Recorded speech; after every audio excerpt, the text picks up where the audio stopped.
కాంగ్రెస్ తెలివి తక్కువ పనులు చేసి తనకు తానే ఓడిపోతుంది.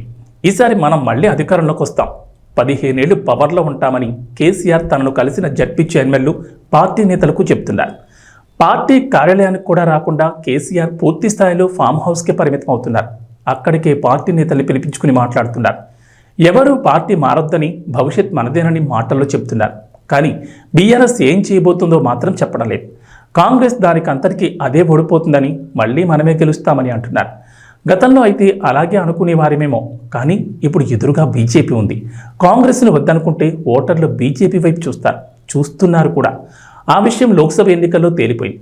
వారందరికీ బీఆర్ఎస్ చాయిస్ అనిపించుకోవాలంటే కేసీఆర్ చేయాల్సింది చాలా ఉంది. 10 ఏళ్ల పాటు తాము అద్భుతమైన పాలన చేశామని, తమ పాలనను ప్రజలు మిస్ అవుతున్నారని ఆయన అనుకుంటే అంతకంటే రాజకీయంగా రాంగ్ స్టెప్ ఉండదు. దురదృష్టవశాత్తు కేసీఆర్ అదే అనుకుంటున్నారు.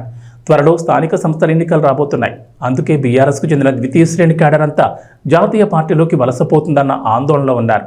వారందరికీ ఫీల్డ్లోకి వెళ్లి ధైర్యం చెప్పాల్సిన అగ్రనేత మనకు మళ్లీ అధికారం వస్తుందని, ఈసారి 15 ఏళ్ల అధికారంలో ఉంటామని చెప్తున్నారు.